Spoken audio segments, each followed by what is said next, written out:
A scribbled letter from a boy stopped billionaire Ethan Warner in his tracks at San Francisco Park. "You are my dad." Before we begin, where are you listening to this story from? New York, Chicago, or somewhere else in the US? Drop the city's name in the comments, and remember to rate the story from 0 to 10 at the end. Now, let's start. Thick fog covered Golden Gate Park in San Francisco, casting a silence only broken by the distant sound of cars gliding down Divisadero Street. Ethan Warner, only a few intimate friends dared to call him Ethan, walked through the mist, suede shoes crunching on gravel with a crisp sound. At 39, he was a billionaire, his Warner Tech technology empire shaping the future from a gleaming glass penthouse on Nob Hill. His navy suit hugged a well-built body, a silver Rolex glittered under pale streetlights, but Ethan's sharp blue eyes darkened, burdened with a loneliness no billions could ease. Max, his loyal golden retriever, tugged hard at the leash, pulling Ethan toward an old wooden bench, half hidden behind a gnarled oak tree. Ethan frowned, adjusting his tie. These evening walks were his rare escape from the ceaseless ping of emails and the battleground of boardrooms. Golden Gate Park, typically deserted at this hour, brought the tranquility he craved. But tonight, Max had other plans. His ears perked, tail wagged furiously, eyes fixed on the bench. Ethan squinted through the fog. Something, or someone, lay there. A small figure curled under a thin, torn blanket, insufficient to keep out the May chill. A boy, around 10, clutching an old notebook, messy curly brown hair covering a dirt-smudged forehead. Ethan stopped. Kids didn't sleep in the park, not in San Francisco, not in his city. "Hey, kid," he called out, his voice as sharp as when he commanded executives. "This isn't a campsite. Get up." The boy stirred, large brown eyes blinking up with no fear, only an unusual resilience. "I'm sorry, sir," he said, voice small but clear, as if rehearsed 100 times. He sat up, clutching the notebook tight, and a crumpled piece of paper slipped out, gliding to the ground. Ethan glanced. Instincts seizing opportunities made him pick it up before the boy reacted. The ink was smudged, but the words hit Ethan like a punch. "Mr. Ethan Warner, you are my dad. I am Liam Harper." Ethan's breath caught, fingers clutching the paper. He took a step back, mind reeling. "Father? No. No way." His life was code, contracts, and billion-dollar deals, not kids, not family. The name Harper brought a vague, sharp memory like broken glass. Sophie Larson. 10 years ago. Long nights of coding over Starbucks coffee, the smiles he buried when choosing Silicon Valley over her. But a child? No way. "What is this?" Ethan asked, voice dropping, almost a growl. "Who put you up to this, kid?" Liam gazed up, eyes never leaving Ethan. "My mom. She told me to wait here. She said you would come." Ethan clenched the paper, the name Sophie slicing open an old wound. He cut ties after their breakup, blocked all personal emails, ordered his assistant to not entertain beyond work. Sophie pregnant? No. Surely not. But why does this boy know his name? "Where's your mom?" Ethan asked, his voice softer yet still sharp. Liam bowed his head, vulnerability showing for the first time. "She's gone. 7 days ago. She told me to wait here. She would come back, but..." His voice trailed off, hands clinging to the notebook like it was a lifeline. 7 days. Ethan felt his chest tighten, a strange emotion rising, anger at the mother who abandoned her child, or pity for the boy. He wasn't sure. Max, oblivious to the tension, nudged Liam's hand, tail wagging like greeting an old friend. Liam smiled, a brief but radiant smile illuminating his weary face. He scratched behind Max's ears, the dog resting his head on Liam's lap, betraying Ethan's no strangers rule. He doesn't like strangers, Ethan muttered, more surprised than annoyed. Dogs usually like me, Liam replied calmly. His name is Max, isn't it? Ethan blinked, disoriented by the boy's calmness. Yeah, Max. He observed Liam more closely. Frayed gray hoodie, torn jeans, a backpack that seemed to have survived countless winters. The boy shivered slightly, despite trying to hide it, his small body unable to fend off the damp cold.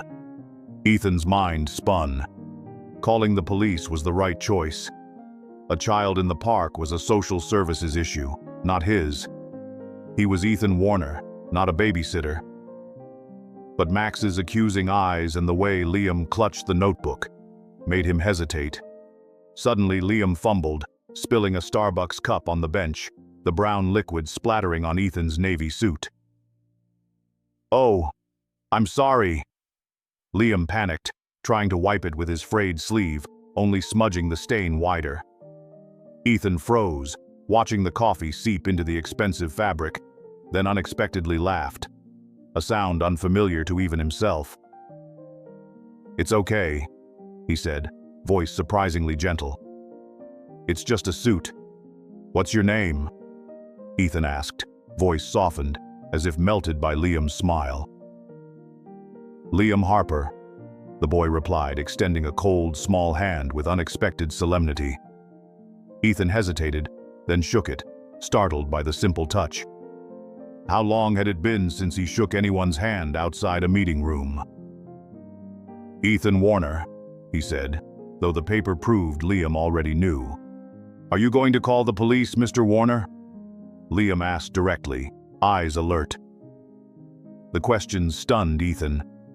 Yes, he should call the police. An abandoned child was a clear-cut case needing intervention. But Max lay snug beside Liam, his head resting on the boy's knee like they were long-lost family. Ethan felt a strange stirring inside. He wasn't familiar with this feeling. Responsibility? Or something deeper? "When did you last eat?" Ethan asked, surprised at himself. Liam shrugged. "Yesterday. Half a granola bar in my backpack." The answer felt like a stone on Ethan's chest. He took out his phone, fingers swiping over the screen, ready to dial 911. But Liam's gaze, both resilient and fragile, stopped him. "No calling the police," Ethan said, voice firm. "Not tonight. You're coming with me. We'll figure this out tomorrow." Liam's eyes widened, hope mixed with suspicion. "Thank you, sir," he said softly, standing up, slinging the backpack over his shoulder. Max pranced around them, as if celebrating a secret victory. As they walked toward Ethan's luxury sedan parked at the park's edge, he caught his reflection in the car window. A man in an expensive suit, escorting a ragged boy and a dog that seemed to have chosen a new master. The letter in Ethan's jacket pocket felt like it was burning. The words, "You are my dad," echoing in his mind. He didn't know whether it was true or not, but this moment awakened a part within him. A part he thought long dead. The part that could feel, that could care, that knew life wasn't just numbers and contracts. The neon lights from San Francisco's streets pierced through the glass walls of Ethan Warner's penthouse, casting icy reflections on the marble floor. The expansive 400-square-meter apartment, decked with minimalist designer furniture and million-dollar abstract art, was suffocatingly silent. Ethan stood by the window holding a cup of cold coffee, eyes fixed on the glittering skyline of the bay. At 39, he owned Warner Tech, a tech billionaire ruling Silicon Valley. But tonight, the penthouse only reminded him of one truth. He was utterly alone. Liam Harper, the 10-year-old boy from Golden Gate Park, sat huddled on an expensive leather couch, large brown eyes wandering the room like exploring a strange museum. The old notebook still nestled in his lap, like a protective charm. Max, Ethan's golden retriever, lay beside Liam's feet, head resting on the boy's lap, his tail softly tapping the floor. Ethan frowned, gripping his coffee cup. Max had never been this friendly with a stranger, not even with Maggie Brooks, his longtime assistant. Why this boy? The letter in Ethan's pocket, the phrase, "You are my dad," felt like a riddle, intriguing yet unsettling. Ethan turned, his voice dry. "Where did you sleep for 7 days, Liam?" Liam shrugged, looking away. "Mostly the park. There's a small shelter by the swings, I hid there. Sometimes in public restrooms, but they stink." The boy spoke with a calmness as if sleeping outdoors was routine. Ethan felt his chest tighten, a strange feeling he couldn't name. 7 days. A 10-year-old alone in San Francisco's cold. He glanced at Max, the dog refusing to leave Liam, almost declaring him the new master. "You said your mom told you to wait at the park." Ethan continued, speaking slowly, trying to stay calm. "Where did she go? What does she do?" Liam clutched the notebook tight, fingers digging into the worn leather cover. "She works different jobs. Cleaning, coding, sometimes delivering. She said this time was important. She had to go, but would come back soon." Liam looked up, eyes filled with hope. "She always keeps her word. She must be stuck somewhere." Ethan nodded, but his doubts about the letter grew. Sophie Larson. 10 years ago, she was part of his world. Coding nights till dawn, arguments about the future, and the day he left Stanford chasing billionaire dreams. He cut off contact, ordered his old assistant not to relay any personal mail. But a child? No, surely not. Ethan set the coffee cup on the table, the sound of glass on stone ringing sharply in the quiet room. He opened his phone, fingers scrolling through contacts, pausing at San Francisco Social Services number. Calling them was the right action. A child was not his issue. He was Ethan Warner, handling billion-dollar deals, not personal dramas. But Max's accusing gaze made him hesitate. The dog raised his head, glanced at Ethan, then rested back on Liam, almost saying, "This boy belongs here." The penthouse door swung open. Maggie Brooks walked in, her gray coat sparkling with dew from the outside fog. The 50-year-old assistant, with her hair neatly tied and warm smile, was the only one Ethan allowed into his private realm. "Mr. Warner, I got your urgent message," Maggie said, pausing at the sight of Liam. "Oh, who's this?" Liam straightened, politely nodding. "I'm Liam Harper, ma'am. I'm here. Temporarily." Maggie glanced at Ethan, her eyes questioning but quickly smiled at Liam. "Nice to meet you, Liam. I'm Maggie, the one who keeps this boss on track." Ethan briefly explained the letter, and Liam, his voice cool as if reporting quarterly earnings. Maggie listened, her gaze shifting between Liam, then Max, and finally back to Ethan. "You plan to call social services, right?" she asked, her tone light but piercing. Ethan nodded. "It's the right thing." Maggie tilted her head, observing Liam scratching Max's ear, the dog contently yawning. "Perhaps. But it's late, and the boy needs a warm place. You have a dozen guest rooms, Ethan. One night won't cost you Warner Tech." Ethan frowned, but Maggie's words touched a vulnerability he didn't want to admit. He looked at Liam, the boy flipping through the worn notebook, fingers tracing the crumpled pages. A memory flashed. Sophie, sitting in Stanford Library, scribbling in a notebook, her smile as bright as San Francisco's sun. He shook his head, pushing the image aside. "Just one night," Ethan said, his voice firm as if commanding himself. "Tomorrow I'll call them." Maggie nodded, but her smile seemed to know something Ethan didn't see. "I'll prepare the guest room. Liam, what do you like to eat? I can make sandwiches or pasta." Liam looked up, eyes gleaming. "Sandwiches, please, with lots of cheese." Maggie laughed. "You have good taste." She headed to the kitchen, leaving Ethan and Liam in silence. Ethan sat across from Liam, trying to find words. He wasn't accustomed to children, to anyone outside tense meetings. "What grade are you in?" he asked awkwardly. "Fifth grade," Liam replied, eyes still on Max. "I like math. Mom says I'm good with numbers like someone." The boy hesitated, then changed the topic. "Your house is huge. But why is it just you and Max?" The question was like a dagger, unintentional yet sharp. Ethan shrugged, his voice cold.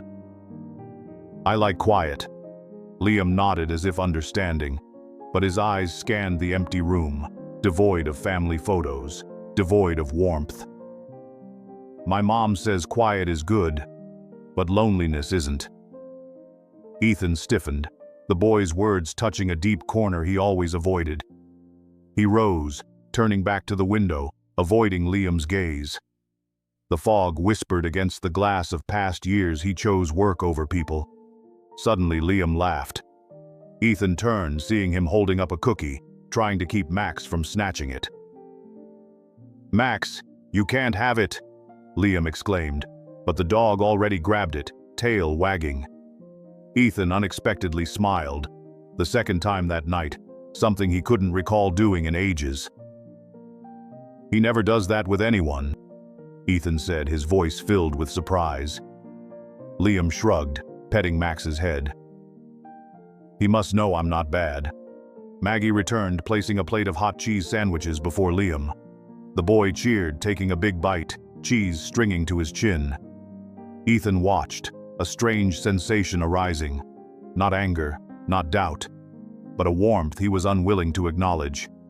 The letter in his pocket still weighed heavy, but Max's watchful eyes, the dog lying next to Liam like a protector, made Ethan wonder, who really is this boy? He didn't have an answer, but for the first time in years, Ethan Warner felt his penthouse wasn't so empty anymore. Morning light streamed through the glass window of Ethan Warner's penthouse dining room, illuminating the glossy walnut table and steaming cups of freshly brewed coffee. The smell of toast wafted through, mingling with the sizzling sound of eggs frying on the stove. Ethan stood by the kitchen counter, his navy suit slightly wrinkled after a sleepless night, clenched a phone in his hand, his sharp blue eyes filled with tension. At 39, he was the billionaire head of Warner Tech, but the letter "Uncle is my dad" from Liam Harper, the boy he found at Golden Gate Park last night, haunted him like an unsolved mystery. Liam, 10 years old, sat at the dining table, his large, round brown eyes brightening when Maggie Brooks placed a plate of scrambled eggs and toast in front of him. An old notebook lay beside him, with a worn leather cover like a constant companion. Max, Ethan's golden retriever, gently placed one of Liam's slippers at his feet, then lay beneath the table, tail lightly thumping the floor.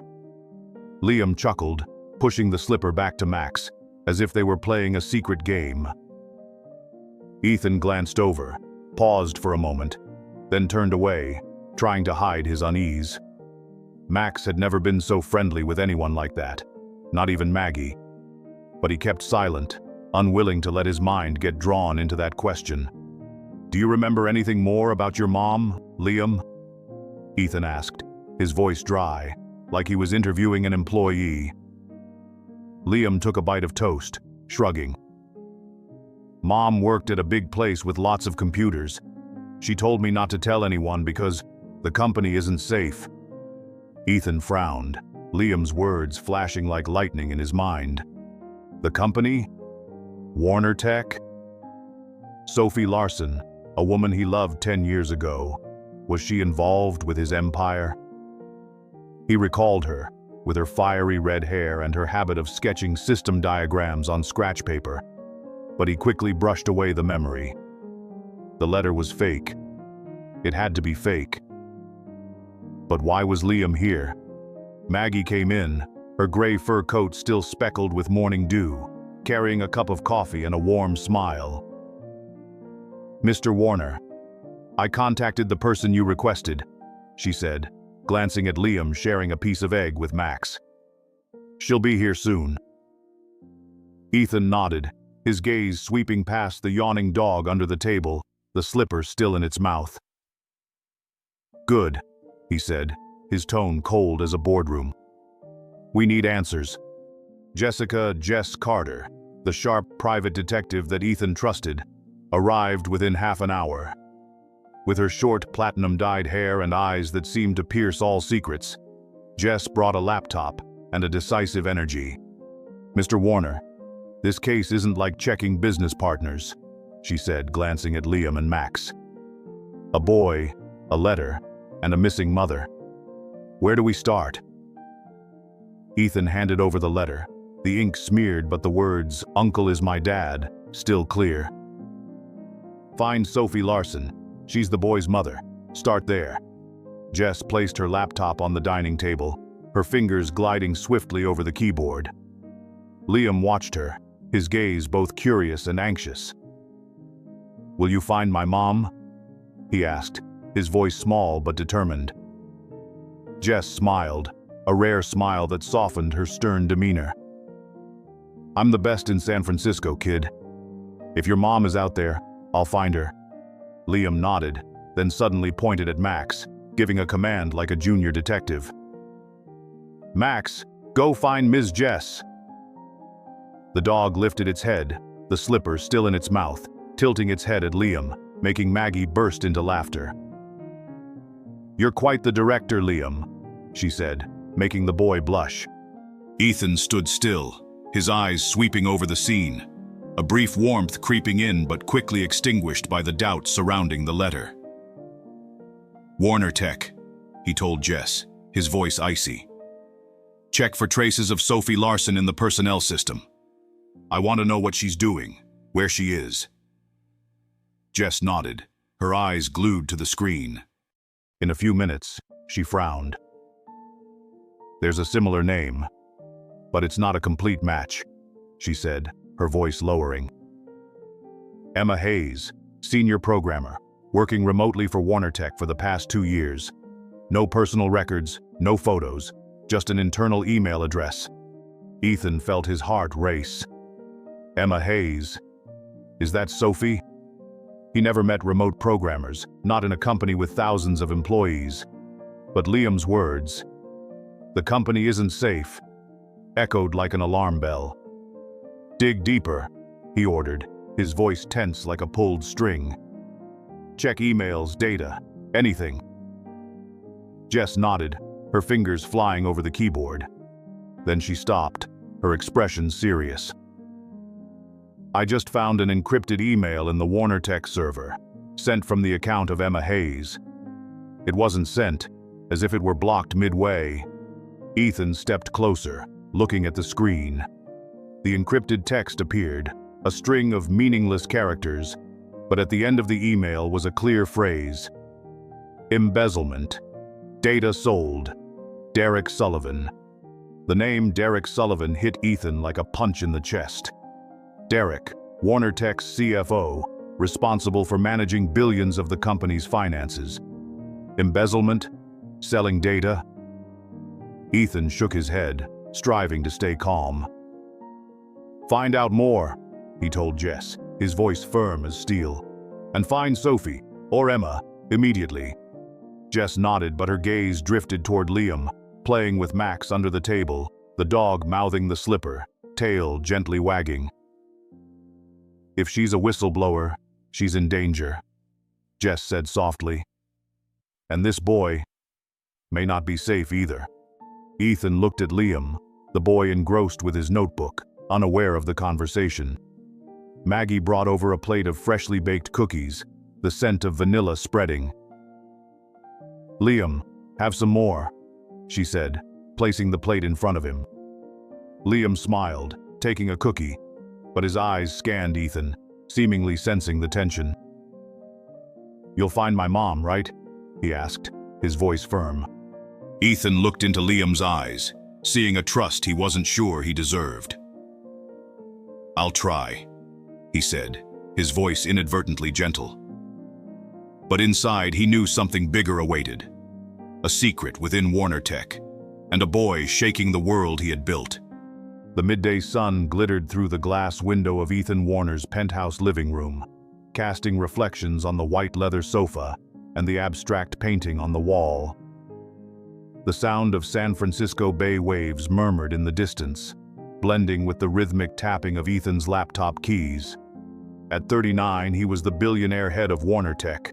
But today, the second day since finding Liam Harper at Golden Gate Park, he felt like he was standing before a storm. The letter, "Uncle is my dad," in his navy vest pocket still weighed heavily, and the name Emma Hayes, from the encoded email Jess Carter found this morning, was like a shadow over his mind. Sophie Larson, his former lover, was hiding within Warner Tech, and Derek Sullivan, his CFO, might be concealing a dangerous secret. Liam, 10, sat on the sofa, his old notebook open on his lap, swinging his legs. Max, Ethan's golden retriever, yawned, dropping an old sock of his next to Liam's feet, then lay beside him, tail gently wagging. Liam smiled, flipping through the notebook, muttering over its haphazard notes, as if searching for clues. Ethan glanced over. A flicker of warmth passed by, but he quickly turned back to the laptop, where a video call with Jess Carter awaited. "Mr. Warner," Jess said through the screen, her platinum hair gleaming under her office lights. "I've cross-referenced the data. Emma Hayes is Sophie Larson. The code in her internal email matches the pattern she used back in Stanford." Ethan felt his chest tighten. Sophie. Within Warner Tech, right under his nose. He never met remote programmers, not in a company with thousands of employees. But the encoded email this morning, with the words, "embezzlement," "data sold," "Derek Sullivan," he couldn't dismiss the suspicion. "Are you sure?" Ethan asked, his voice icy, as if interrogating an adversary. Jess nodded, sharing her screen. "I dug deeper. There's a locked file sent from Emma Hayes' account, but it was blocked before reaching its destination. It contains details of unusual transfers, millions to an offshore bank, and the trail leads to the CFO's office." The name Derek Sullivan punched Ethan in the chest. Derek, whom he considered a brother, who had helped Warner Tech through crises 5 years ago. Embezzlement? Selling data? "Recheck," Ethan ordered, his voice as hard as steel. "I want solid proof." Jess nodded, her fingers flying over the keyboard. From the sofa, Liam suddenly spoke. "Mom often worked late," he said, his brown eyes glowing. "She wrote notes on scrap paper saying that was how to find the bad guys in the company." Ethan turned, locking eyes with Liam. "Bad guys?" he asked, his voice lowering. Liam nodded, flipping through the notebook, pointing to a page filled with handwriting. "Mom said if I keep these, she'll be safe." Ethan looked at the notebook page, a smile naturally forming. Not from the notes, but from Liam's adorable innocence. "Thank you, kid," he said, his voice inadvertently gentle. But inside, the suspicion about Derek grew stronger. If Sophie was Emma, if she knew about Derek's actions, then the fake "Uncle is my dad" letter was not just a ploy to protect Liam. It was a way to draw him into a larger secret. "Jess, decrypt that file," he ordered, his voice tense like a drawn string. "And find Sophie, immediately." Maggie Brooks entered, carrying a tray of lunch, green salad and toast, the scent of herbs wafting. "Liam, eat, will you?" she said, placing the tray before him. Liam exclaimed, taking a piece of bread, but suddenly tried to call Jess through the laptop, thinking of it as a phone.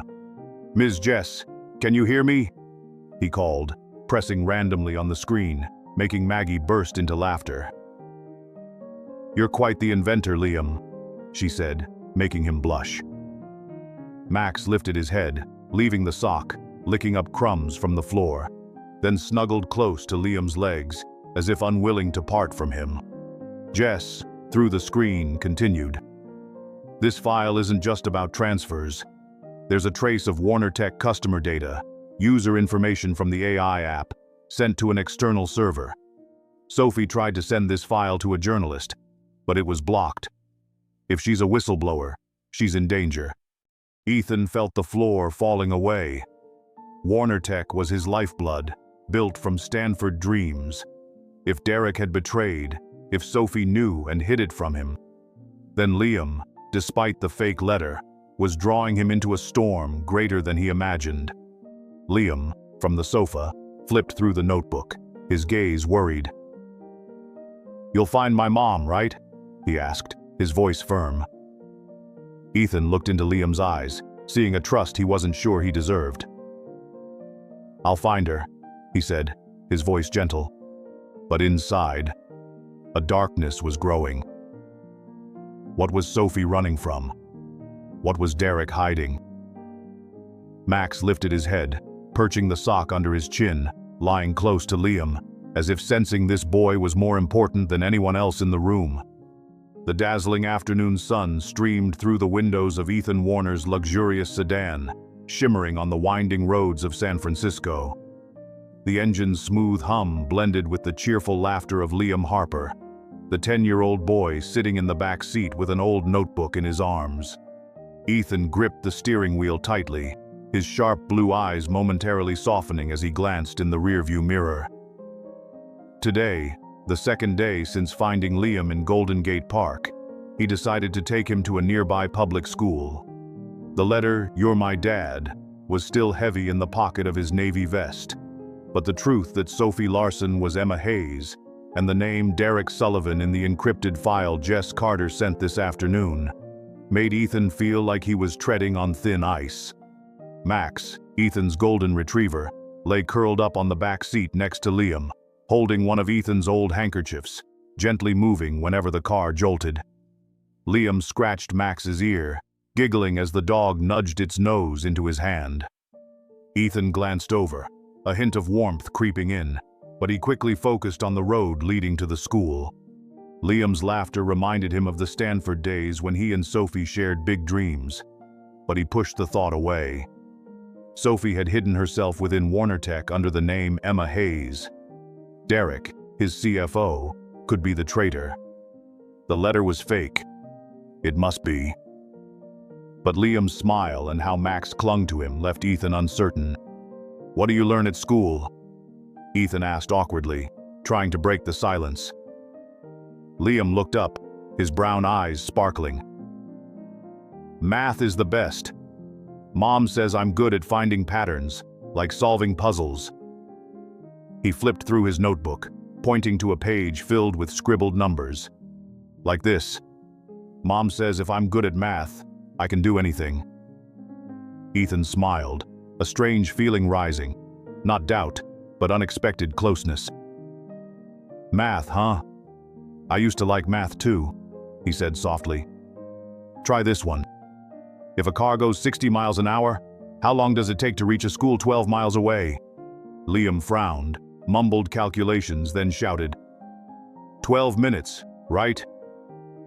Ethan nodded, inadvertently laughing. For the third time in 2 days, something he couldn't remember doing for a long time. "Good job, kiddo." Max yawned, dropping the handkerchief, then nudged Liam's hand as if in praise. Ethan watched in the mirror, a fleeting sense of unease passing, but he kept silent, not wanting his mind to be entangled in the strange bond between the boy and the dog. As the car stopped in front of the public school gates, a red brick building teeming with children, Liam clutched his notebook, his eyes momentarily anxious. "You'll pick me up after school, right?" he asked, his voice small but firm. Ethan looked into Liam's eyes, seeing a trust he wasn't sure he deserved. "I'll be here," he said, his voice steady, as if making a promise to himself. Liam smiled, shouldered his backpack, and ran onto the school playground, Max wagging his tail from the back seat. Ethan drove to Warner Tech headquarters, a sprawling glass tower in the heart of Silicon Valley. He entered the meeting room, where Derek Sullivan was waiting, perfectly dressed in a gray suit, his confident smile undisturbed. But after what Jess found, encrypted emails, money transfer files, data sold, Ethan saw Derek differently. "We need to talk," Ethan said, his voice icy, closing the meeting room door. Derek raised an eyebrow, his voice calm. "About what, Ethan? The new AI contract?" "About Emma Hayes," Ethan said, watching every move Derek made. Derek's smile faltered, just for a second, but enough for Ethan to notice. "The remote programmer? I don't track every employee, you know," Derek replied smoothly. Ethan leaned forward, his voice lowering. "She knows something, Derek. About the transfers. About the data. She's on the run." Derek laughed, but his eyes were cold. "You trust words from a low-level employee? Be careful, Ethan. Digging too deep may hurt Warner Tech." Derek's warning was like a stab, but Ethan did not flinch. "Don't play this game with me," he said, his voice hard as iron. "If there's anything shady, I'll find it." Derek shrugged, stood up, straightening his tie. "That's up to you. But don't let emotions cloud your judgment. You're not the type to be distracted by kids and old stories, right?" The words struck Ethan like a blow, hinting at Liam and the fake letter. He clenched his fist under the table but kept silent as Derek left the room. On the way to pick up Liam, Ethan phoned Jess Carter, his voice tense. "Anything new?" Jess, from her office, replied quickly. "The encrypted files are tougher than I thought, but I'm getting closer. Sophie, Emma, sent it to a journalist but got blocked. There's a trace of Derek controlling the internal system." Ethan frowned, his heart racing. Derek controlling the system? He recalled Derek's smooth smile, his warning of not digging too deep. Warner Tech was his lifeblood, but now it seemed like a labyrinth full of secrets. When Ethan arrived at the school, Liam was waiting at the gate, backpack slung over his shoulder, his eyes lighting up when he saw Ethan. "You really came," he exclaimed, running to the car. Max wagged his tail, holding the handkerchief, leaping to the back seat as if to welcome Liam. Ethan opened the car door, a rare smile on his lips. "I said I'd be here," he said gently. Liam got into the car, pulling out a paper full of numbers from his backpack. "The teacher gave a new math problem. Can you help me solve it?" Ethan looked at the paper, the scrawled numbers reminding him of Sophie and the nights of coding together. "Sure," he said, his voice unexpectedly warm. As the car rolled away, Liam suddenly tried to teach Ethan fast calculating by drawing diagrams on paper but got it all wrong, making both of them burst into laughter. "You're a disaster," Ethan teased, and Liam blushed, giggling. Max, as if agreeing, nudged Liam's hand, causing the paper to fall to the floor. Ethan picked it up, his eyes pausing briefly, but he said nothing. Inside, he felt a growing shadow. What did Sophie know about Derek? Was Liam safe? What was Warner Tech, the empire he built, hiding? Max lifted his head, resting the handkerchief under his chin, lying close to Liam as if aware that the boy meant more than anyone else in Ethan's world. The fiery red sunset cast a glow over the skyscrapers of San Francisco, shining through the slightly ajar window of the penthouse living room, casting long shadows on the white leather sofa. The sound of the bay's waves merged with the rapid keystrokes from the laptop on the dining table. Ethan Warner stood by the window, his mind in turmoil, as if swept into a storm by Liam Harper's letter. On the second night since the boy entered his life, Ethan felt as though time was racing. The "You're my dad" letter in his coat pocket weighed heavily, but the encrypted file from Sophie Larson, or Emma Hayes, and Derek Sullivan's warning this afternoon to not dig deeper made him aware he was facing a dangerous secret. Liam sat on the sofa, an old notebook open on his lap, his legs swinging. Max, the golden retriever, lay beside him, gently chewing on an old glove, stirring slightly as Liam murmured the scribbled notes to himself. Ethan glanced over, a flicker of warmth passing through him when he saw Liam giggling, trying to wrest the glove from Max's mouth. But he quickly turned back to the laptop, where a video call with Jess Carter awaited. "Mr. Warner," Jess said through the screen, the office lights highlighting her short platinum hair. "I've decoded part of the file. Sophie Larson is a whistleblower. She has evidence against Derek Sullivan. Unusual transfers and customer data sold." Ethan felt his chest tighten, as if squeezed by an unseen force. Sophie, his former lover, not only hid within Warner Tech under the alias Emma Hayes, but dared to challenge Derek, a CFO he once considered a brother. "What evidence?" Ethan asked, his voice steely, trying to maintain his composure. Jess shared her screen, displaying a series of bank transactions. Millions transferred overseas, through hidden accounts. Warner Tech's AI application user data sent to a competitor's server. Sophie collected everything, intending to send it to a journalist, but was stopped. Ethan clenched his fists, his eyes darkening. Derek, the man he trusted for 5 years, now at the center of a storm. "What about Sophie?" Ethan asked, his voice lowered. "Where is she?" Jess frowned, typing on her keyboard. "I traced an address, a safe house in the outskirts of San Francisco, near Daly City. Sophie used a hidden account to rent it last week, just before she disappeared." Ethan nodded, his heart racing. A safe house. Sophie was on the run, and Liam, the boy with the fake letter, was the key that dragged him into this mess. "Find the exact location," he ordered, his voice as steely as ever. "I want to see her." Liam, from the sofa, suddenly spoke. "My mom often worked late," he said, his brown eyes lighting up as he remembered something. "Mom said to be careful because there's someone bad in the company." Ethan turned, his gaze fixed on Liam.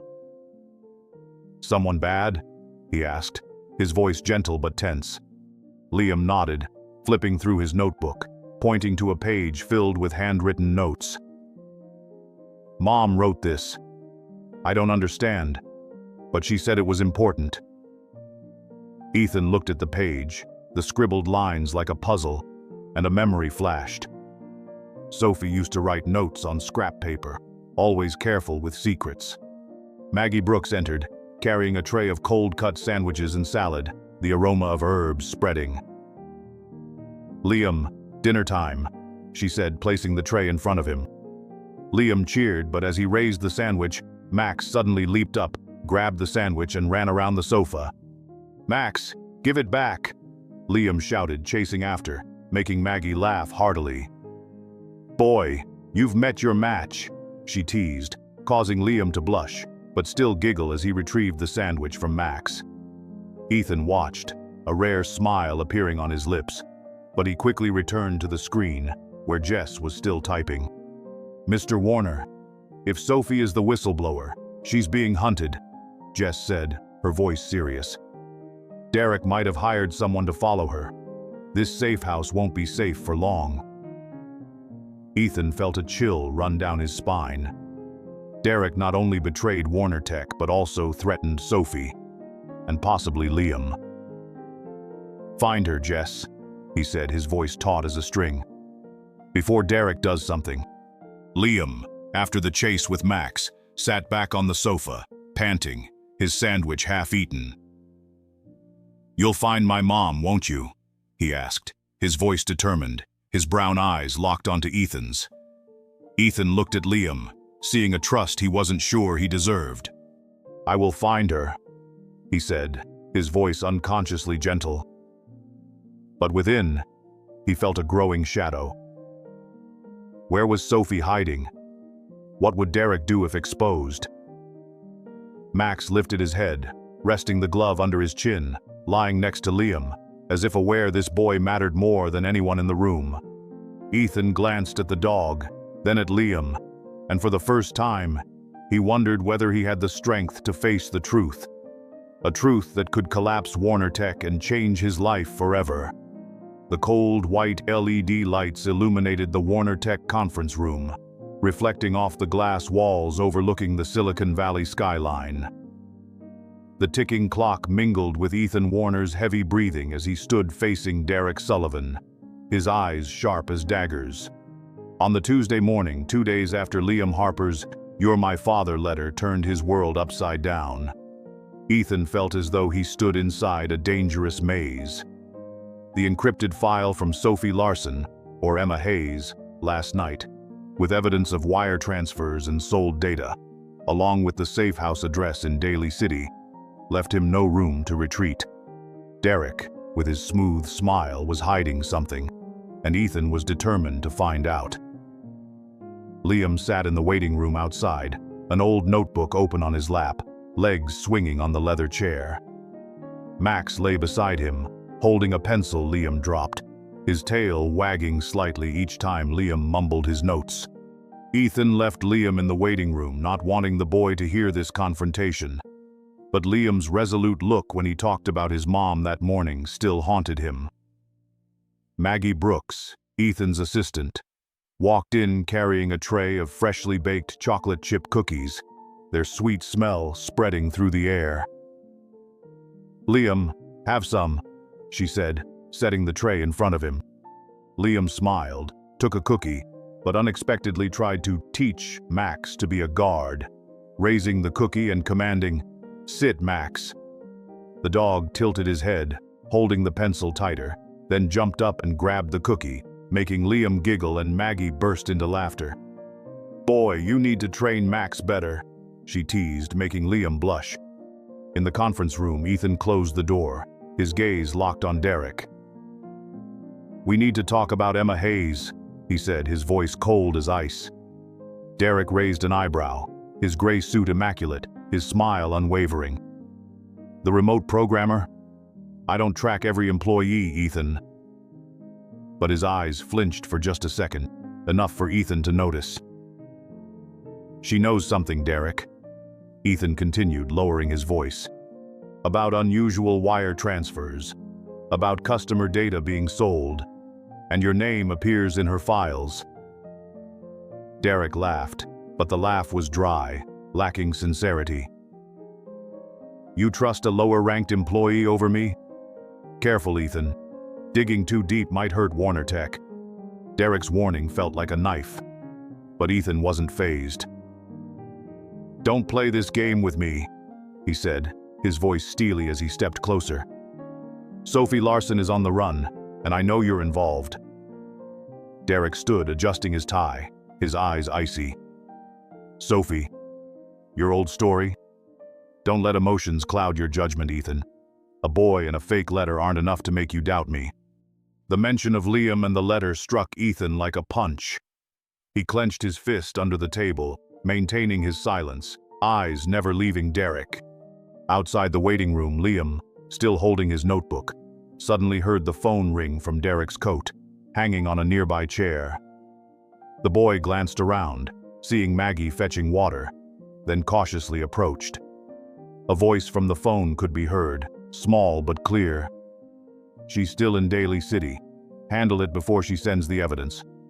Liam froze, heart pounding, gripping his notebook tightly. Max, sensing the tension, lifted his head, growling softly, pencil falling to the floor. Liam quickly sat back, pretending to eat a cookie, but his eyes were full of worry as Maggie returned. "What's wrong, Liam?" she asked warmly. Liam shook his head, not daring to speak, but his hand squeezed the notebook tightly, clinging to his mother. In the conference room, Derek turned away, his voice calm but sharp. "You're going the wrong way, Ethan. Warner Tech is ours. Don't let a ghost from the past destroy it." He left the room, walking past Liam and Max, his gaze briefly passing over the boy. Max growled louder, fur bristling, causing Derek to pause for a second, his expression slightly annoyed. Ethan, from the conference room door, saw this scene, a chill running down his spine. Max had never growled at anyone, even partners he disliked. But with Derek, The dog sensed something dangerous. Ethan came out, sat next to Liam, trying to keep his voice calm. "Everything okay, kiddo?" Liam nodded, but his eyes wandered, his hand gripping the notebook. "I heard something," he whispered, his voice so low Ethan had to lean in to hear. "Someone called that man. They talked about my mom in Daly City." Ethan stiffened, his eyes darkening. Daly City, Sophie's safe house. Derek was on her trail. "Are you sure?" Ethan asked, voice tense. Liam nodded, pointing to Derek's coat now gone with him. Ethan stood, pulling out his phone, calling Jess Carter immediately. "Jess, any updates?" he asked urgently. Over the phone, Jess responded quickly. "The encrypted file confirms Derek controls a hidden system in Warner Tech. Sophie knows too much, and I think Derek has someone following her. The safe house in Daly City is no longer safe." Ethan felt the ground drop beneath him. Sophie was in danger, and Liam, the boy with the fake letter, might not be safe either. Maggie, standing nearby, placed a hand on Liam's shoulder, handing him a glass of orange juice. "Liam, have a drink," she said gently. Liam smiled weakly, but his gaze slid to Ethan, as if pleading for reassurance. "You're going to find my mom, right?" he asked, voice firm but with a slight tremble. Ethan looked into Liam's eyes, seeing a trust he wasn't sure he deserved. "I will," he said warmly but firmly. Max lifted his head, resting the pencil under his chin, lying close to Liam, as though knowing the boy mattered more than anyone else in the room. Ethan glanced at the dog, then at Liam, sensing a growing shadow. What was Derek scheming? How much time did Sophie have left? And Liam, the boy shaking his world, was he truly safe with him? Dim streetlights penetrated the thick fog in the outskirts of Daly City, shining on the battered wooden door of a small safe house. The soft whistle of the wind mingled with Ethan Warner's pounding heart as he stood at the door, his hand gripping the phone. On the night of the third day, after the tumultuous days caused by Liam Harper's letter, Ethan felt like he was stepping into the eye of the storm. Liam's eavesdropping this morning, the call from Derek Sullivan about Sophie in Daly City, and Jess Carter's report that Sophie was a whistleblower, had led him here. The "You're my father" letter burned hot in his pocket. But now, he knew he was about to face the truth. Liam sat in the luxurious sedan parked a few meters away, the old notebook open on his lap, his worried eyes staring out the window. Max lay beside him, holding an old shoelace, barking softly when a strange noise came from nearby bushes.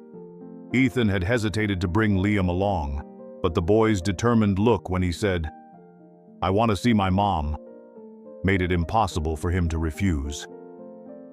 Maggie Brooks, in the front seat, turned to pat Liam's shoulder. "Everything will be okay, kid," she said warmly, hand clutching the car key, ready to start the engine if needed. Ethan knocked on the door, his breath hanging in the cold air.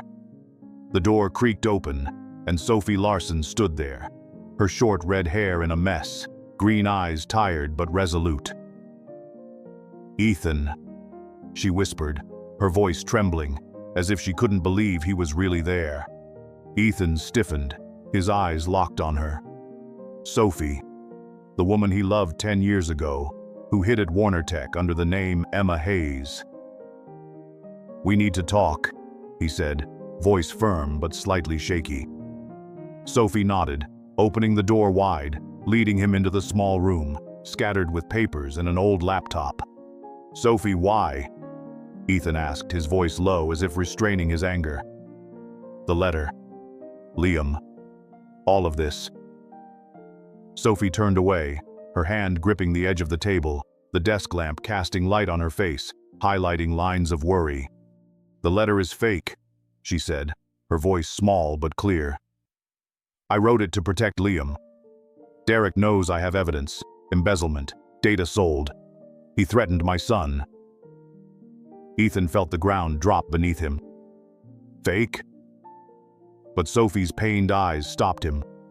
But Liam is my son, Ethan said, his voice faltering as if he couldn't believe it himself. Sophie looked at him, her eyes wet. Yes, she whispered. You are Liam's father. 10 years ago, after we broke up, I was pregnant. I tried to reach out, Ethan. I sent 3 letters, called your office, but your assistant blocked everything. They said you didn't want to hear personal matters. Ethan stepped back as if struck in the chest. The letters. His former assistant, with orders to not deal with non-work matters. He had inadvertently pushed Sophie out of his life. Why not tell me directly? Ethan asked, his voice tense. Sophie laughed bitterly. Tell you? When you chose Silicon Valley over me? When Derek threatened Liam? I wrote the fake letter so you would keep the boy safe. I knew you wouldn't abandon a child, even if you thought he wasn't yours. Ethan clenched his fist, feeling betrayed mixed with guilt. Sophie had protected Liam while he buried the past. Liam, from the car, suddenly ran to the door, Max following, shoelace still in his mouth. Mom! He shouted, rushing into Sophie's arms. She hugged him tightly, tears streaming down her cheeks. Max nudged his nose against Liam's leg, as if overjoyed by the reunion. Ethan watched, a wave of emotions rising, not anger but heartbreak and hope. Liam was his son, truly. And Max, sensing the connection, had been fond of the boy from the start. Sophie, I will protect you and Liam, Ethan said, his voice firm but warm. But Derek, he knows you're here. Sophie nodded, eyes filled with determination. I have evidence, enough to take him down. But we need to move now, Ethan. He has hired someone to track us. Ethan nodded, turning to Maggie. Get the car ready. We're leaving now. Maggie nodded, running to the car, starting the engine. Max barked softly, as if warning, when another noise sounded from the street. Ethan tensed, eyes locked on Sophie. Jess is decrypting the final file, he said. We will expose Derek, but we need to go. Sophie held onto Liam's hand, looking at Ethan, eyes full of trust mixed with anxiety. What will you do? She asked, her voice trembling slightly. Ethan looked into her eyes, seeing the pain of 10 years and a new flicker of hope. I will end this, he said, his voice resolute.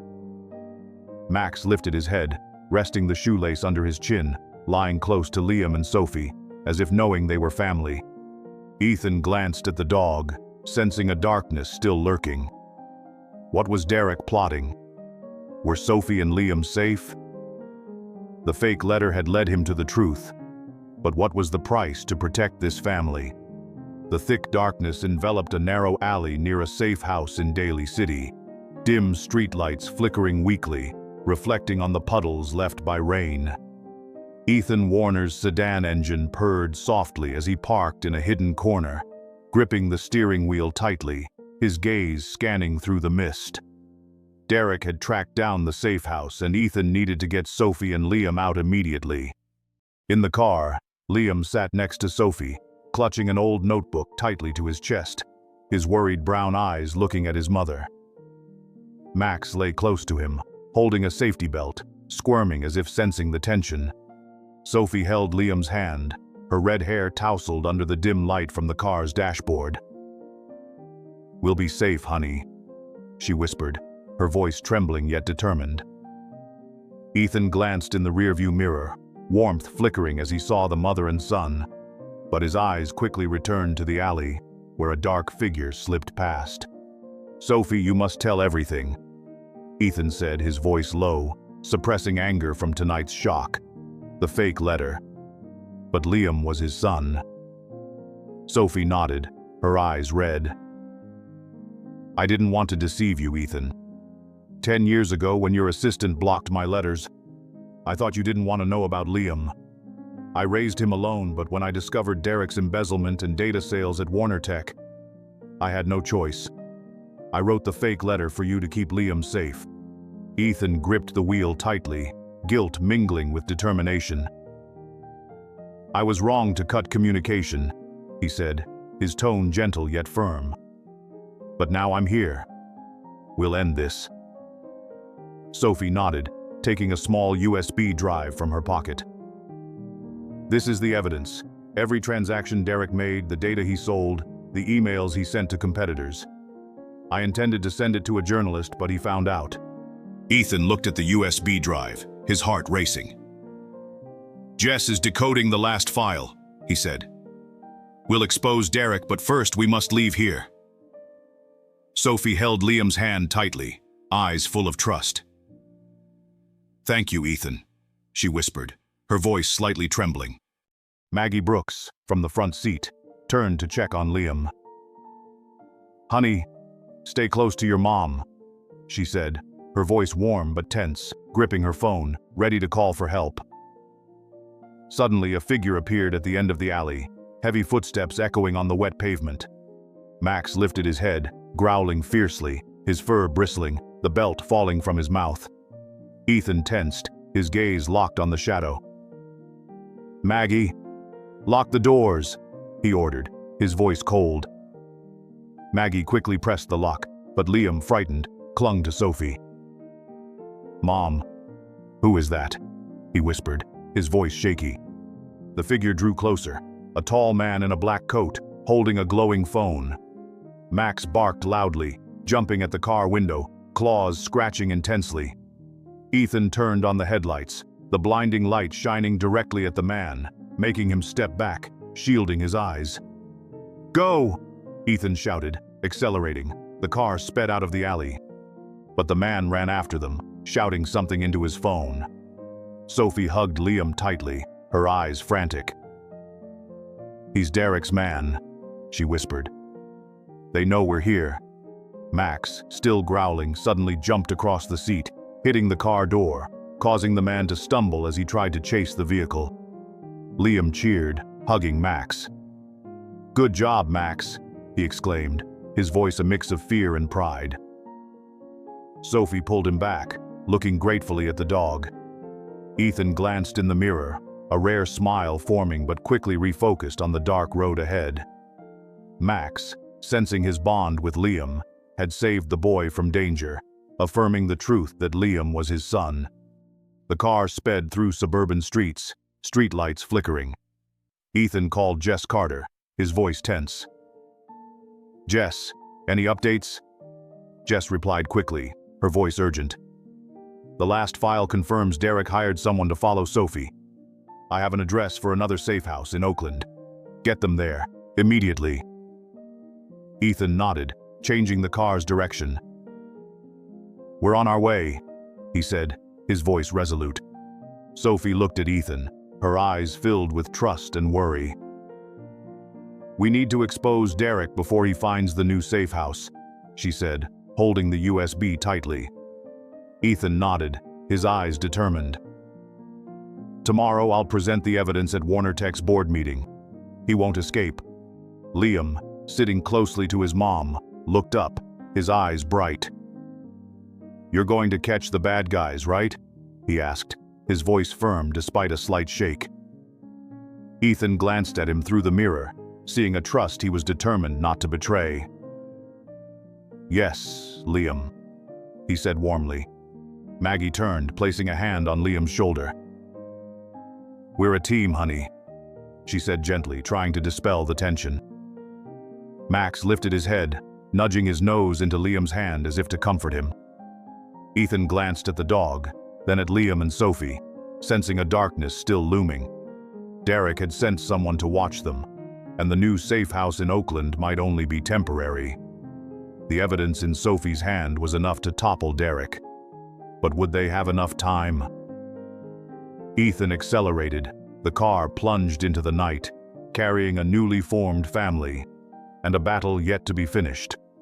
Blinding LED lights illuminated the Warner Tech boardroom, reflecting off the glass walls overlooking the Silicon Valley skyline.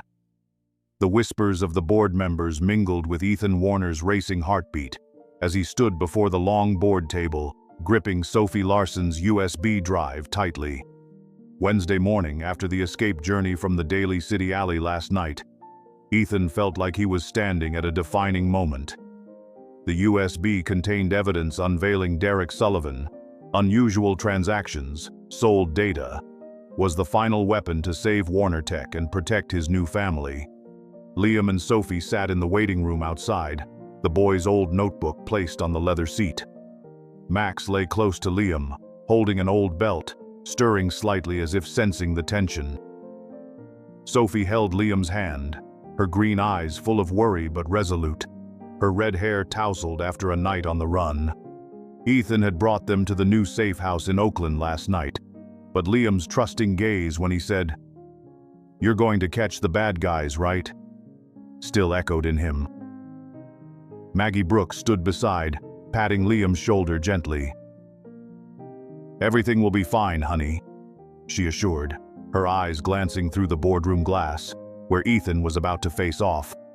Ethan inserted the USB into the laptop, the large screen behind him displaying the chain of bank transactions and the data sold. "Ladies and gentlemen of the board," he began, his voice steely, "I present to you today the evidence of a conspiracy within Warner Tech. Derek Sullivan, our CFO, has embezzled millions and sold customer data to competitors."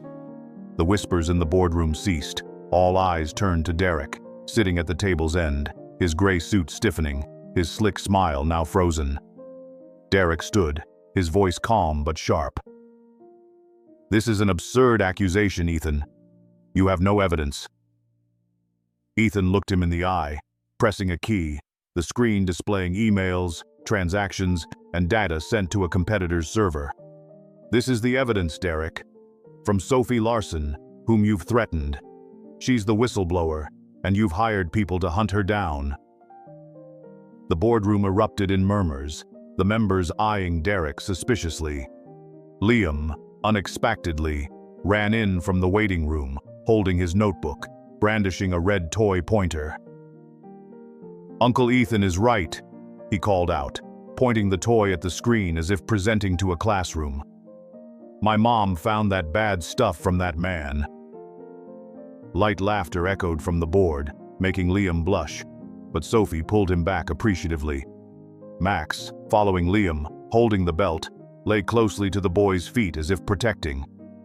Ethan glanced, a rare smile forming, but quickly returned to focus on Derek, his gaze unyielding. Derek clenched his fists, his voice slightly shaking. "You believe a low-level employee and a child over me? Warner Tech belongs to us, Ethan." But the board stood, one member signaling security. "That's enough, Sullivan," he said coldly. Two security officers entered, escorting Derek out of the room, his eyes darkening, brushing past Liam and Sophie like a final threat. Max growled softly, his fur bristling, prompting Liam to hug the dog tightly. Ethan felt a wave of relief but still a flicker of unease. Derek was arrested. But was it truly over? Jess Carter called through, her voice urgent. "Mr. Warner, I've sent the complete evidence to the San Francisco Chronicle journalist. Derek has no escape. But be careful. He might have accomplices." Ethan nodded, his gaze sweeping over Sophie and Liam in the waiting room. "Thanks, Jess," he said firmly. "Keep in touch." He stepped out, sitting beside Liam and Sophie, his gaze softening, seeing mother and son holding hands. "Liam, you did great," Ethan said warmly, placing a hand on his shoulder. Liam smiled, proudly holding up his toy pointer. "I'm your assistant, right?" Sophie chuckled lightly, for the first time in days, her eyes brightening as she looked at Ethan. "Thank you," she whispered, her voice trembling. Ethan nodded, feeling relief washing over, yet a question lingered. Derek was caught. But were Sophie and Liam truly safe? Maggie entered, bringing over a glass of orange juice for Liam. "Honey, you really are the star today," she said gently. Liam giggled, but his eyes flicked to Ethan for reassurance. "You got the bad guys, right?" he asked, his voice steady. Ethan looked into Liam's eyes, seeing a trust he was determined not to break. "Yes," he said warmly. Max lifted his head, resting the belt under his chin, lying close to Liam as if knowing the boy was the center of their new family. Ethan glanced at the dog, sensing a glimmer of hope amidst the darkness. Warner Tech had been saved, Derek exposed, but the journey to protect Sophie and Liam was just beginning. The gentle evening sunlight filtered through the oak trees in Golden Gate Park, San Francisco, casting its glow on the lush green grass and the softly moving swings. Cool breezes carried the scent of salt from the distant bay, mingling with the clear laughter of Liam Harper as the boy ran across the grass, his backpack slung sideways containing an old journal. Ethan Warner walked beside Sophie Larson, his blue eyes gentle, his heart relieved yet still burdened after exposing Derek Sullivan that morning. By Wednesday afternoon, after Derek's shadow had lifted, Ethan felt as if he was recovering what had been lost. Sophie, with her short red hair lightly tossing in the wind, held Liam's hand, her green eyes sparkling with both hope and hesitation. Max chased after Liam holding a small ball thrown by the boy, his tail wagging happily at the family atmosphere. Ethan glanced over, a warm feeling flooding him as he watched the dog nuzzle Liam, confirming the connection he had only recently discovered. Liam was his son. Sophie smiled, watching Liam chase Max, though her eyes showed a hint of worry. "Are you sure everything's safe?" she asked, her voice trembling slightly, her grip tight on Liam's hand as he ran back. Ethan paused and looked straight into her eyes. "Derek has been arrested, Sophie. Jess sent the evidence to the press. Warner Tech is being cleansed. But more importantly, I want us to start over." Liam cheered, pulling both of them toward the playground. "Mom, Mr. Ethan, come play on the swings with me." Ethan laughed, a rare, genuine sound, and followed the boy to the swings. He gently pushed Liam, the boy's laughter echoing, making Sophie smile, her eyes lighting up for the first time in days. Max dropped the ball and ran around the swing, barking joyfully as if wanting to join. Sophie also pushed the swing, her hand brushing Ethan's lightly, a fleeting moment that left both of them blushing. Ethan watched, feeling as if his heart was healing, pieces broken from 10 years ago being mended. "Liam, be careful," Sophie called as the boy swung high, but her smile was radiant. Ethan led Sophie to a wooden bench near the pond, where sunlight pierced through the branches, creating dappled shadows. "Sophie," he began, his voice slightly trembling. "I was wrong 10 years ago. I didn't know about Liam, about the letters you sent. I let work overshadow everything, pushed you out of my life. I'm sorry." Sophie turned away, her eyes red yet gentle. "I was wrong too, Ethan. I hid him because I was afraid, because I thought you didn't want us. But the forged letter, it brought you to Liam." Ethan nodded, his hand gripping hers tightly. "I want to make amends, Sophie. I want you and Liam to come live with me so I can care for him, so we can start anew." Sophie hesitated, her eyes briefly on Liam, playing with Max. "Are you sure?" she asked, her voice small but full of hope. Ethan nodded, his gaze resolute. "I have never been more serious, and I want you to return to Warner Tech, not under a false name. I need a security advisor like you to rebuild the company, to ensure no one like Derek can harm us again." Sophie smiled, tears streaming down, but her smile was radiant. "I will agree, Ethan. For Liam, and for us." Ethan felt his chest lighten as if he had shed the burden of 10 years. "Thank you," he whispered, pulling from his pocket a small suede journal, its cover reminiscent of the one Sophie used back in Stanford. "I saw it in a store this morning. I thought you'd like it." Sophie touched the journal, her eyes sparkling. "You remembered," she said, her voice trembling, fingers tracing the leather cover. Liam ran over, hugging Max, his eyes bright. "Mr. Ethan, Mom, we're going to all live together, right?" Ethan knelt down, placing a hand on his shoulder. "Yes, buddy. I'm going to be a good father, I promise." Liam laughed loudly, throwing his arms around Ethan, making him chuckle, a sound he thought he had forgotten. Sophie joined in, hugging both, and Max barked joyfully, running around as if celebrating their union. Ethan looked at his new family, feeling like Golden Gate Park, where he first met Liam, was now undeniably their rightful place.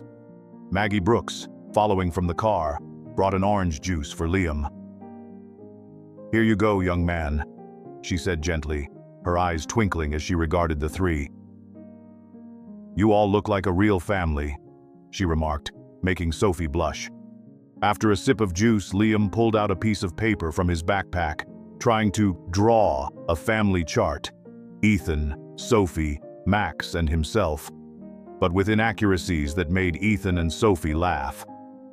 "You drew Mr. Max bigger than Mr. Ethan," Sophie teased, making Liam blush but laugh softer, holding Max tighter.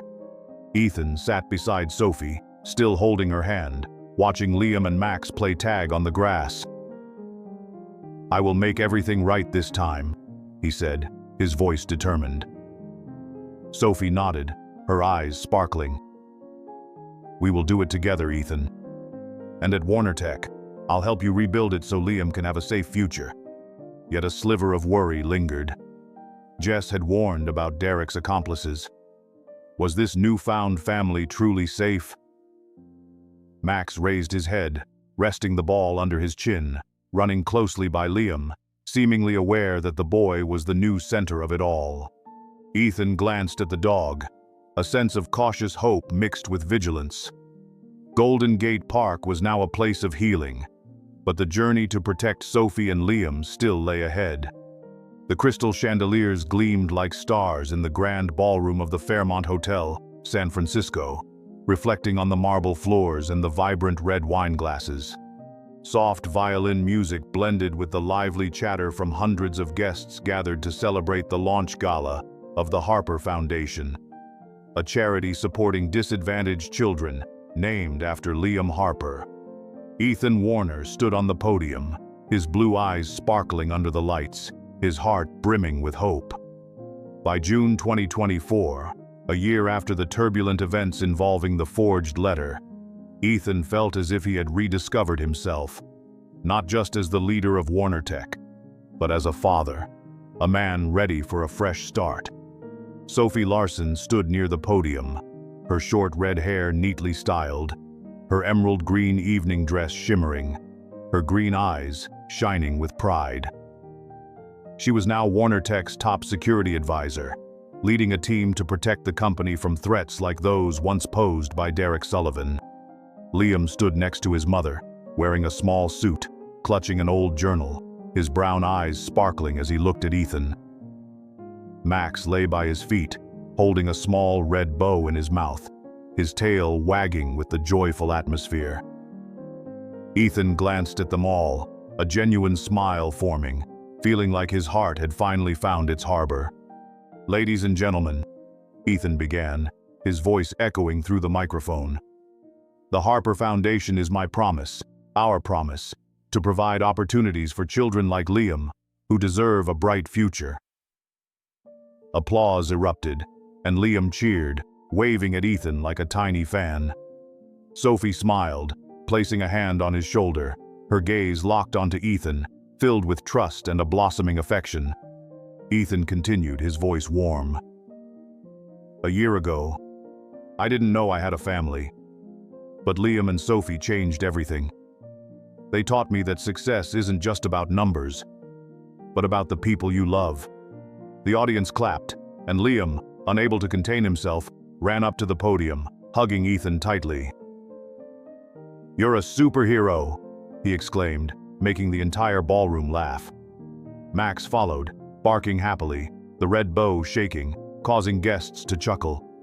Ethan knelt, hugging Liam, his eyes shining as he looked at Sophie.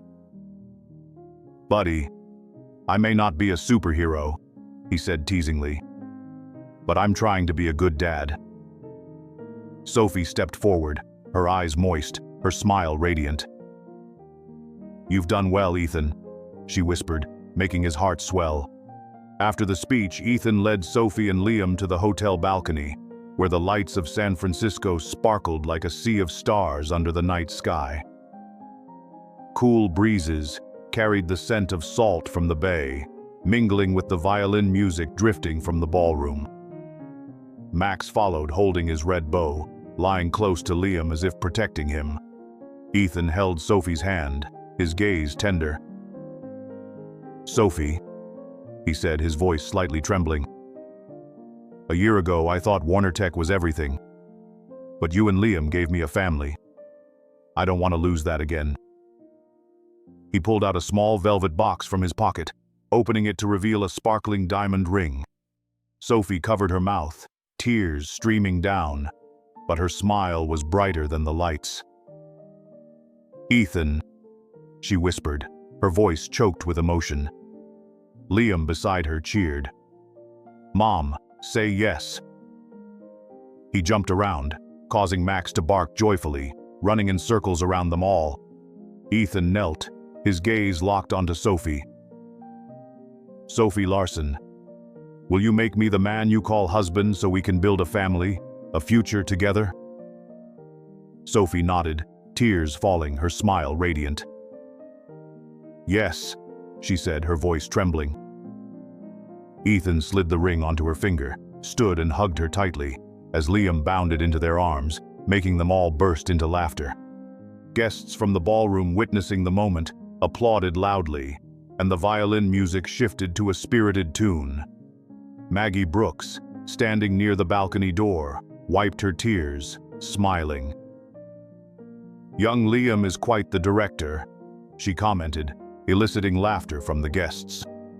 Ethan, Sophie, and Liam returned to the ballroom, hand in hand, Max following, the red bow shaking. Ethan raised his wine glass, his voice booming. "Thank you all for joining the Harper Foundation. This is not just a charity, but a promise to my family, to Sophie, Liam, and our future." 6 months later, Ethan and Sophie's wedding took place at the Fairmont, in an even more radiant ballroom, adorned with white roses lining the aisle and crystal chandeliers glowing like a galaxy. Sophie stepped in, adorned in a pristine white wedding dress, her red hair flowing, her green eyes sparkling as she looked at Ethan. Liam, serving as the little best man, walked ahead, carrying the ring box, trying to stay serious but breaking into a smile as Max, adorned with an even bigger red bow, followed, making the guests laugh heartily. Ethan, in a black tuxedo, awaited, his gaze never leaving Sophie, feeling as if the entire world had ceased to exist aside from her. "I promise to love and protect you, Sophie," Ethan said earnestly as he placed the ring.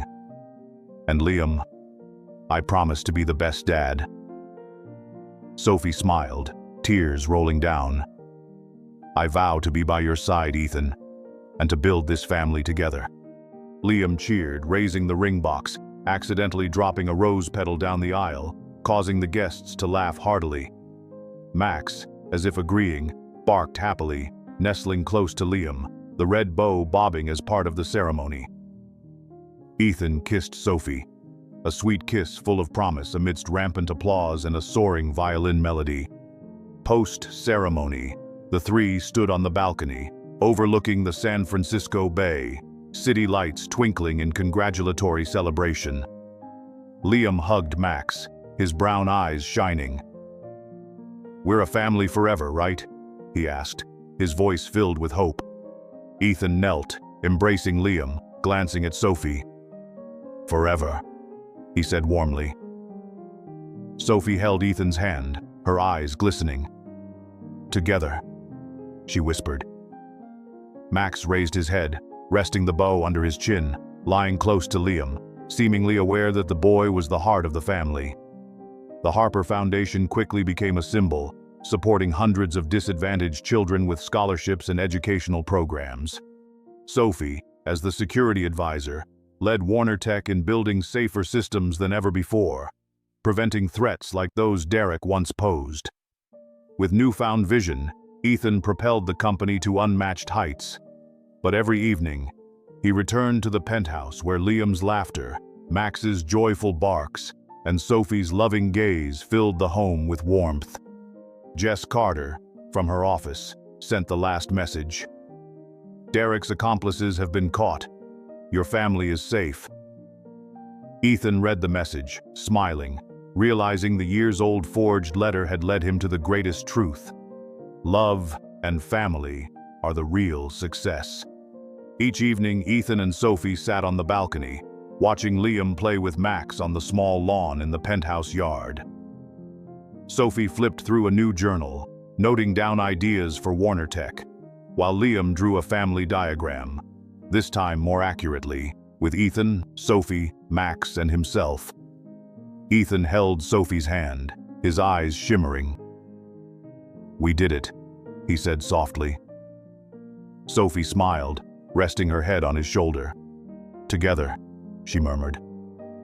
Liam bounded over, hugging them both, making Max bark joyfully, the red bow still bobbing. Golden Gate Park, where it all began, was now a memory. But this penthouse, with its laughter, love, and Max, was home. If this story touched your heart, please like, share, and tell us your happiest family moment on True Millionaire Moments.